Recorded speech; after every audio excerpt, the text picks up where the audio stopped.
los últimos versículos ya para adentrarnos en el 5, que es el que nos toca hoy. Continuamos con esta carta a los hebreos. Esta carta a estos hermanos que pasaban persecución, que pasaban dificultades, tratando de explicarles este nuevo tiempo de Dios, esta manera en que Dios había configurado las cosas para suceder distinto, de una manera distinta a través del Hijo. A través del Hijo. Muchas cosas difíciles de entender, muchas cosas difíciles de explicar en su entorno y sobre todo difícil en este entorno también padecer por la fe con estas nuevas cosas que el Señor permitía y mostraba con un nuevo camino que era a través de Cristo. Oramos brevemente. Padre nuestro, en esta noche quisiéramos una reflexión cercana, ese alimento que nos nutre. Señor, y te rogamos que nos des palabra. Señor, que puedas bendecirnos a los hermanos con ejemplos cercanos, Señor, y prácticos. Que podamos hablar la verdad en amor. Y puedas, Señor, estar tocando nuestros corazones. Nos des el privilegio de poder utilizar tu palabra, Señor, y tocar nuestras vidas, bendecirnos. Y estar guardando a nosotros y a nuestras familias.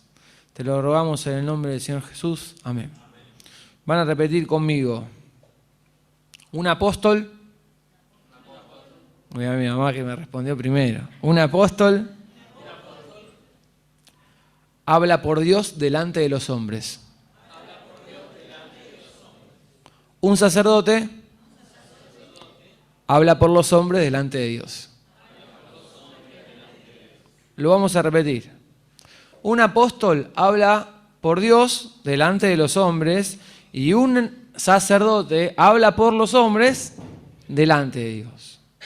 Veníamos diciendo que Cristo era superior a los ángeles, Cristo era superior a la ley, Cristo era superior a Moisés, Cristo era superior y Cristo es superior. Y hoy vamos a hablar acerca del ministerio del sacerdote.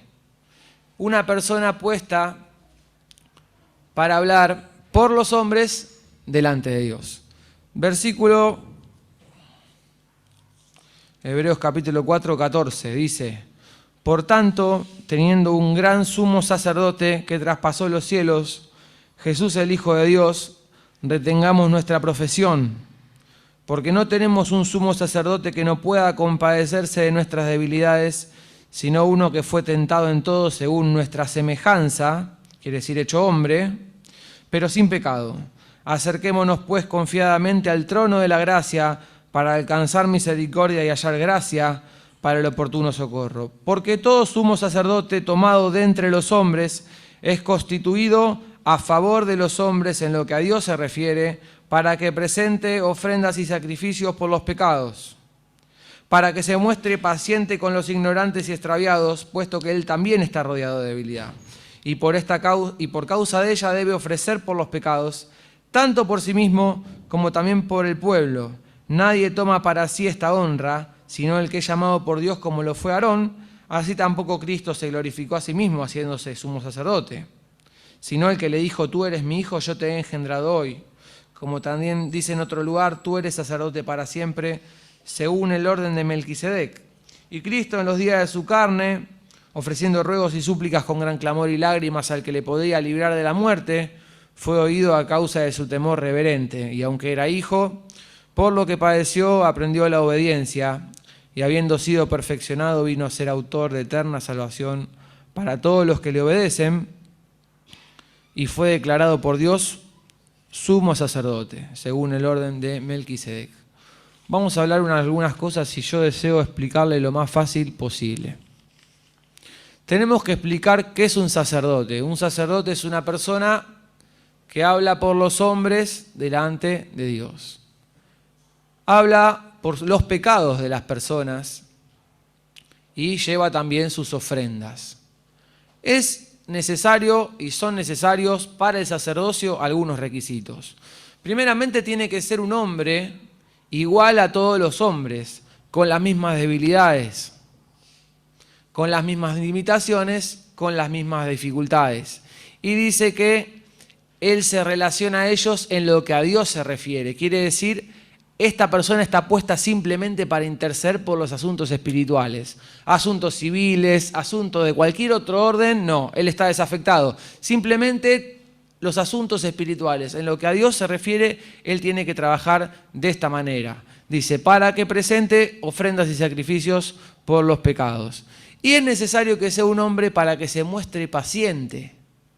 Porque si él fuese un Dios, no comprendería las debilidades de los hombres o de las mujeres. Y quizás, más que un sacerdote, se convertiría como en una especie de juez. Pero un sacerdote no es un juez. Un sacerdote es un igual, que oye las dificultades sabiendo que él también las tiene. Entonces, número uno, es necesario que sea un hombre que sea de carne, que sea con esta naturaleza caída como tenemos nosotros. Entonces, para que se muestre paciente con los ignorantes, con los que no conocen, y con los extraviados, con los que se han alejado, para que se muestre paciente, porque él también está rodeado de debilidad y él tiene que ofrecer por los pecados. Él lo que hace no es una parte de juez, ya lo hemos dicho, sino que hace oír los pecados y oyendo los pecados él se identifica con el pecador y ofrece. Él no te dice ni bueno ni malo, él lo único que tiene que hacer es ofrecer por los sacrificios. Número uno, tiene que ser hombre. Número dos, se tiene que totalmente identificar con la naturaleza de la persona que viene a ofrecer sacrificios y ruegos por su pecado. Otra condición, que no puede ser cualquier persona, tiene que ser un descendiente de Aarón. Tiene que ser un descendiente de Aarón. De todas las tribus, estaba la tribu de Leví, de la cual pertenece también Aarón, y todos los de esa genealogía podían de ellos ser sacerdotes. No podía serlo cualquiera. Entonces, vamos comprendiendo, entonces tiene que ser un hombre que pueda tener paciencia con los demás hombres, identificarse con los ruegos, con los pecados, con los sacrificios y ofrecer por los hombres delante de Dios. Tiene que ser de la descendencia. No puede ser una persona que diga yo quiero ser sacerdote. No puede ser una persona que diga no, yo quiero que esto, no. Por más que lo quieras, el Señor lo instituyó, Dios lo instituyó así, tiene que ser un descendiente de la tribu de Leví. Entonces, hasta ahora venía funcionando así. Un sacerdote es una persona que hace eso. Un sumo sacerdote es alguien superior en rango que ofrece por los pecados del pueblo, por los pecados propios y por los pecados de los sacerdotes. Imagínese lo que será. Tiene que entrar una vez al año en una parte del atrio o en una parte del tabernáculo que se llama lugar santísimo, al que solo puede acceder él. Tiene que entrar con una vestidura particular, por supuesto en suma santidad. Tiene que entrar con unas piedras que brillan, que manifiestan la presencia de Dios. Y dice que esta persona entra tomando de las brasas del altar, llevando un perfume y lleva adelante todo algo totalmente, una ceremonia totalmente pactada. Y dice que estas personas iban y entraban con una soga puesta y alguien los sostenía de afuera por si entrando en el lugar santísimo delante de Dios con pecado podía morir al instante. Lo sacaban muerto. Imagínese lo que era un sumo sacerdote. ¿Podemos ver lo que era un sacerdote? Podemos ver lo que era un sumo sacerdote.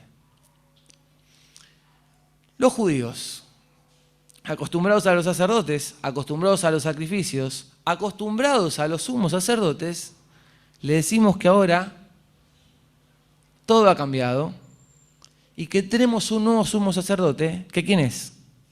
Cristo. ¿Cristo cumple con estas condiciones? Sí. ¿Por qué decimos que cumple con estas condiciones? Porque Él, siendo Dios, fue 100% Dios y se humanó, fue 100% hombre. Decimos que Él puede compadecerse de nuestras debilidades porque Él fue tentado en todo, pero sin pecado. Podemos decir también que Él, como dice la palabra de Dios, en los días de su carne ofreciendo ruegos y súplicas con gran clamor y lágrimas al que le podría librar de la muerte, tuvo un temor reverente. Quiere decir, pasó una situación de prueba y de angustia humana tremenda. No quiere decir, no estoy hablando de tentaciones, estoy hablando de cuando el ser humano es probado a la brutal angustia. Lo vivió también. ¿Puede compadecerse? Sí, puede compadecerse y nos conoce. Tiene que ser de la tribu, todos tenían que ser de la tribu de Leví. Ahora se da algo nuevo.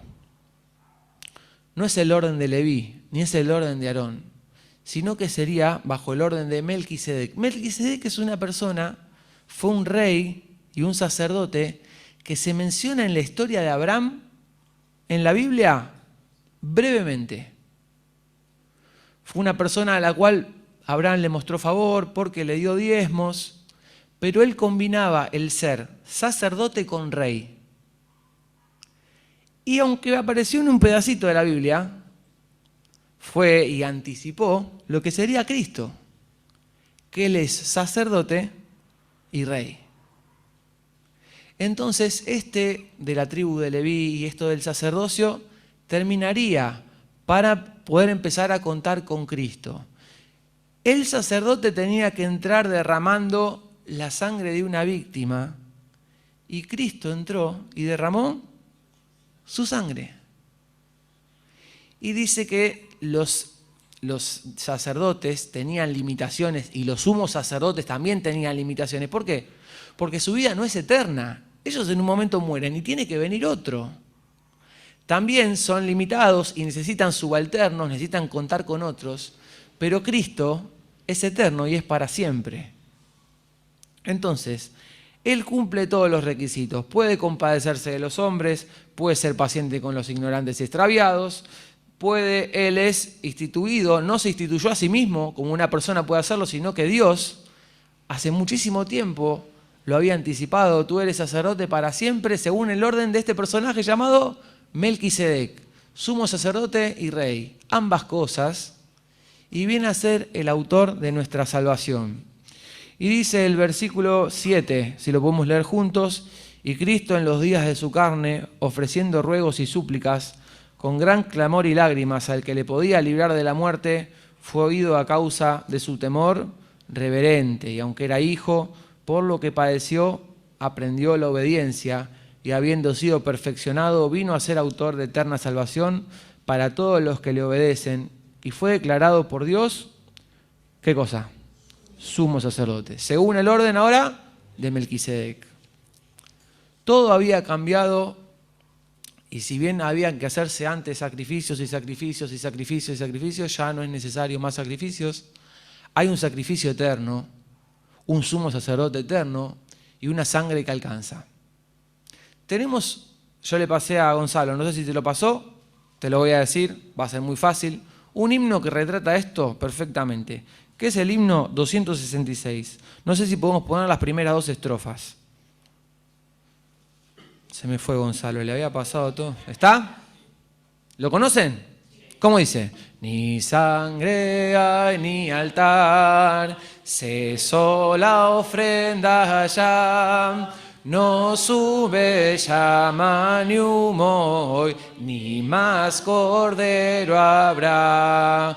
En velo aquí la sangre de Jesús, que quita la maldad y al hombre da Segunda estrofa. Con gratitud, Señor, la sangre veo brotar, que dio la paz al pecador, triunfando en su lugar.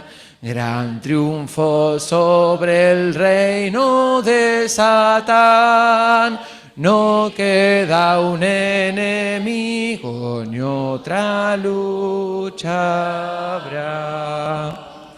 Un hermoso himno que retrata exactamente esto. Ni sangre hay ni altar, cesó la ofrenda. En velo aquí la sangre de Jesús, que quita la maldad y al hombre da salud. Un sumo sacerdote eterno. ¿Se entendió? No es algo difícil de entender. Sí, para ellos era un tema delicado comprenderlo en este tiempo, porque ellos venían acostumbrados a una historia del pueblo judío, con sacrificios, con sacerdotes, con sumos sacerdotes. Y esta verdad afecta a usted y a mí y nos beneficia hasta el día de hoy. Una palabra es justificación. Quizás usted a la palabra justificación le puede dar muchas connotaciones. Justificación lo tomamos nosotros como ser salvos. Nuestros pecados son todos perdonados. Los que hemos hecho, los que hacemos, los que haremos, somos justificados. Y otra palabra es condenación, que quiere decir que somos enviados al infierno. Para todo aquel que viene delante de Cristo y ve su sangre y toma esta sangre arrepintiéndose y confesando sus pecados, Dios le da perdón. Y con esta sangre es aplicada a nuestra alma, somos limpios, somos justificados y vamos al cielo. No hace falta más sacrificios. Creo que la profundidad del pasaje y lo que hay que entender en el día de hoy pasa por acá. Ahora, yo quisiera traer algo para nuestro ejercicio práctico, si bien esto es de nuestro ejercicio práctico, pero para poder considerar. Estoy encontrando un beneficio muy grande, que es que Cristo fue tentado en todo, al igual que usted y al igual que yo. ¿No es cierto? Estoy encontrando un beneficio muy grande, que fue que Cristo ofreció ruegos y súplicas con clamor y lágrimas al que podía librarle de la muerte y pasó tremenda angustia dependiendo de Dios, y dice que fue oído, aunque fue a la cruz, no fue librado.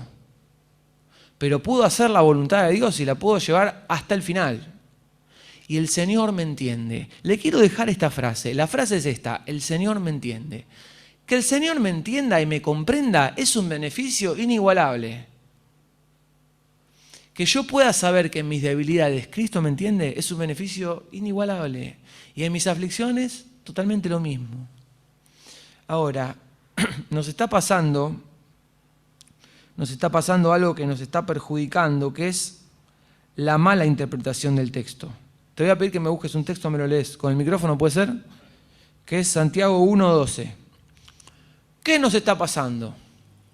Que una verdad tan hermosa como que somos justificados y llegamos al cielo, como que Cristo me comprende mis debilidades y Cristo me comprende las aflicciones que yo paso rogando al Señor y me angustio y sigo dependiendo de Él, este mensaje de que Cristo me entiende está afectando mi vida hacia la mediocridad más que hacia el crecimiento. Entiéndame. La verdad que paso unos días bárbaros, tengo que trabajar todos los días. Estoy muy cansado, la verdad que algunos días no doy abasto, el nene no me deja dormir. Por lo cual, algunos días yo tengo que ir a trabajar, pero ¿viste? Tengo un doctor que me hace unos certificados médicos y capaz le pido alguno, ¿viste? Y digo que estoy enfermo, no estoy enfermo, me quedo en mi casa, pero bueno, Cristo me entiende. Cristo me entiende. Tengo otro problema. Resulta que yo me casé y bueno, acá tengo familia mía encima. La verdad que yo con mi papá y mi mamá me llevo bárbaro, pero me tengo que bancar a mi suegra, a mi suegro, que yo no los elegí, ¿viste? Entonces cuando viene la juntada, cada vez que me tengo que juntar por un cumpleaños, por un compromiso, digo que tengo algo, no voy. Si puedo a mi suegra ni la saludo, no la veo. ¿Saben qué? Cristo me entiende. Y el hecho de que Cristo me entienda promedia toda mi vida para abajo. Estoy yendo un poco más lejos. Es difícil sostener un matrimonio, ¿no? Hay que hacer muchos sacrificios. Hay que tomar la voluntad de uno y rendirla a la voluntad de Cristo y sacrificarse cada día, que es nuestro culto racional. Pero ¿saben qué encuentro hoy? Gente que se separa, pero para mí el divorcio no es algo ligero en absoluto. No creo que nadie que se separe quiera separarse, pero hay gente que deja de luchar, ¿eh? ¿Saben por qué? Cristo me entiende. Entonces ustedes me conocen hoy estando acá, no vengo más a esta iglesia, voy a otra iglesia, me caso, no pido un parecer a nadie, me recaso, y voy y hablo de la gracia, Cristo me entiende, Cristo me entiende, Cristo me entiende. Cristo me entiende, es como una boya que tira mi vida para abajo porque Cristo me entiende. Hermanos, pasamos pruebas duras, ¿o no es cierto? Pasamos pruebas duras, por supuesto que sí. Y entonces Cristo me comprende mi angustia, que yo no doy más. Entonces, ¿saben qué? Un día caí en un pecado duro, pero no daba más, porque por algo, toda la carga que tengo adentro, toda esa carga, por algún lado tiene que salir. Entonces yo pequé, pero Cristo me entiende. Y tiro mi vida por la borda, ¿por qué? Porque Cristo me entiende. Se está poniendo muy de moda y se llena de salones de gente que no se conoce entre sí, que le ponen la música fuerte y que canta la gracia, Cristo me entiende, Cristo me entiende, Cristo me entiende, pero su vida espiritual no gravita en absolutamente nada. ¿Usted me entiende lo que le digo? Esa no puede ser nuestra realidad. Que Cristo me entienda tiene que ser un motor para no condenarme, no enloquecerme como que estoy desamparado, como que me voy al infierno, porque usted no se va al infierno por tener debilidades. Cristo lo entiende, pero seguramente que si usted se involucra en el pecado, Cristo no lo apruebe. No lo apruebe. ¿Podemos leer el texto? Te paso el micrófono, no sé si tenés uno. Dice Santiago. Dice, bienaventurado el varón que soporta la tentación, porque cuando haya resistido la prueba, recibirá la corona de vida que Dios ha prometido a los que le aman. Como dice, bienaventurado el varón que soporta la tentación. Cuando haya vencido, Dios le dará la corona que Él ha prometido a los que le aman. La vida cristiana y el hecho de que Cristo me entiende y tener tal sumo sacerdote tiene que afectar mi vida para muchísimo mejor. Y hay muchas coronas que las ganaremos resistiendo la tentación, poniendo nuestro cuerpo, tomándolo y poniéndolo en el poder de Cristo para la obediencia. El hecho de que Cristo me entiende y su gracia está llenando nuestras iglesias de gente mediocre, espiritualmente mediocre e incompetente. Ambas cosas. Esa no puede ser nuestra realidad. Porque ¿qué dice la palabra de Dios? Cristo fue tentado en todo, pero sin pecado. Él puede compadecerse de nosotros, fue tentado en todo, pero sin pecado. Él pasó angustia, pero cumplió la voluntad de Dios. Nos quedamos con la mitad del cuento. Cristo comprende mi debilidad. Cristo padeció lágrimas. ¿Pero qué? ¿Para qué? ¿Para peor? ¿Para fracasar? Hermano, luchemos por nuestros matrimonios. Hay una corona que el Señor nos dará. Hermanos, luchemos por mejorar nuestro carácter. Hay una corona que el Señor nos dará. Hermanos, luchemos por ser mejores. Hubo una vez que pasé realmente una dificultad muy grande. Estaba con mi papá, no me había casado todavía, fuimos a la casa donde íbamos a vivir con Noé. Habíamos comprado una puerta, pero no una puerta que daba a la calle, una puerta para abrir y cerrar, pero no para cerrar con cerradura, para abrir y cerrar para pasar, una puerta de dormitorio. Resulta que esas puertas que habíamos comprado la veíamos bastante bien, lo que no nos dimos cuenta es que la cerradura era malísima. Era malísima. Entonces en un momento, gracias a Dios no me quedé encerrado, lo hago desde afuera, cierro para probar la cerradura. Cuando pruebo la cerradura en vez de cerrar así, se puso de punta. No había manera de abrirla de ninguna forma. No estábamos apurados, no teníamos ningún inconveniente, nada. Estábamos con mi papá, dijimos llamemos un cerrajero. Llamamos un cerrajero, viene un muchachito con una gorrita, con un celular. Esta es la puerta para abrir, pone una tarjetita, tac, tac, tac, la abre. Bueno, ¿cuánto es? A plata de hoy, 80 lucas. Todo esto me lo dijo sin mirarme, ¿eh? Estaba con la gorrita, con el celular, 80 lucas. Y si puedes pagarme ahora, pues me tengo que ir, me dijo. En ese momento realmente sentí ganas de agarrarme a piñas, ¿eh? No lo hice. No lo hice. Y en un momento el chico me dice, ¿sabes lo que puedo hacer? En vez de cobrarte 80 lucas, si querés te pongo una cerradura nueva y te hacemos 130. Si te parece, avísame igual porque tengo trabajo, ¿eh? Y tocaba el celular. Se ve que a mi papá le afectó menos. A mí me afectó más. Y me dice, Juan, ¿y qué querés hacer? no me salió decirle un insulto, no me salió zamarrearlo, pero estaba en mi carne, ¿eh? Y le dije, con este tembleque, le dije, mira, si podés, por favor, pagale y que se vaya. Y el chico me dijo, no, pero te cambio la cerradura, si podés, por favor, andate. Y mi papá le dijo, nene, esto que estás haciendo no se hace, ¿eh? Nosotros te vamos a pagar, pero por favor esto no lo hagas más. Y le pagamos y se fue. Y si yo le pegaba y le decía todo que Cristo me entiende, ¿Cristo me hubiese entendido? Me hubiese entendido. ¿Saben lo que me hubiese desaprobado? Cristo me entiende. Si le hubiese pegado una trompada no me hubiese ido al infierno, ¿eh? Pero hubiese desagradado a Dios.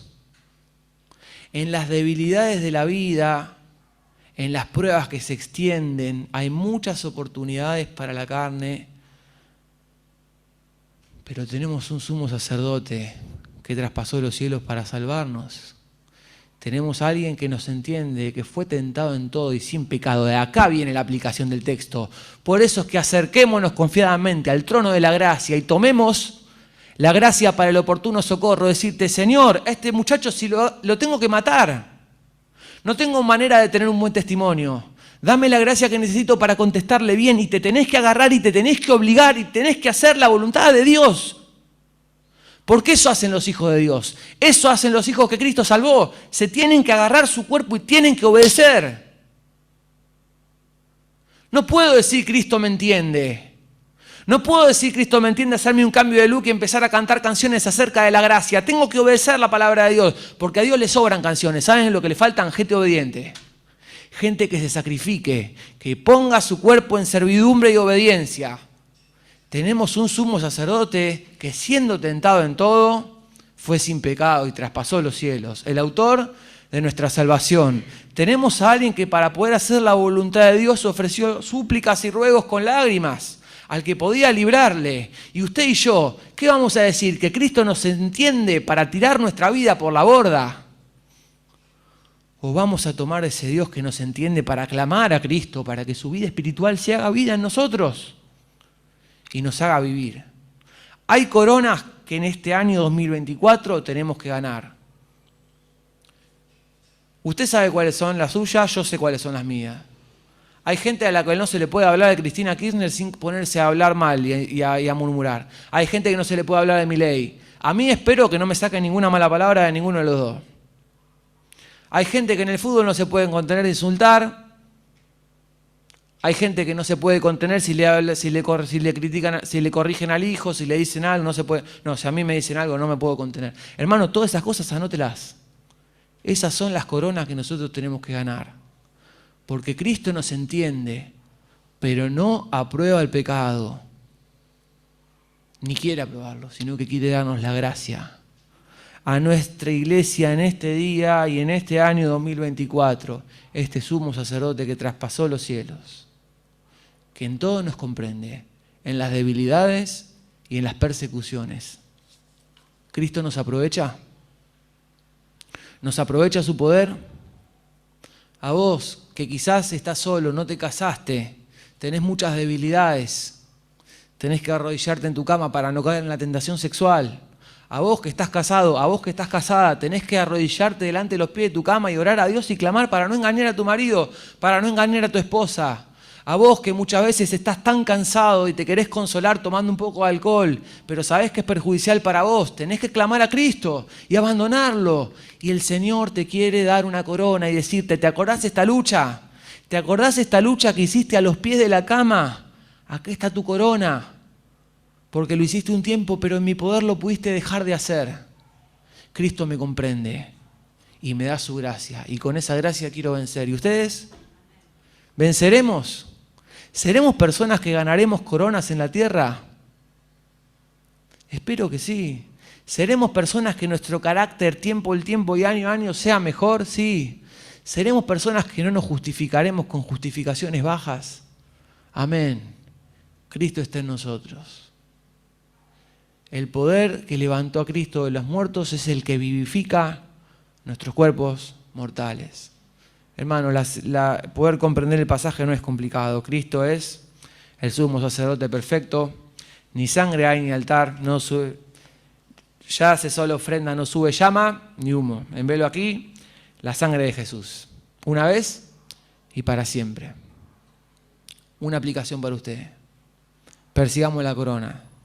Seamos personas espiritualmente competentes. No andemos por ahí diciendo que nadie nos puede señalar por cosas que nosotros hemos resignado. Amén. Amén.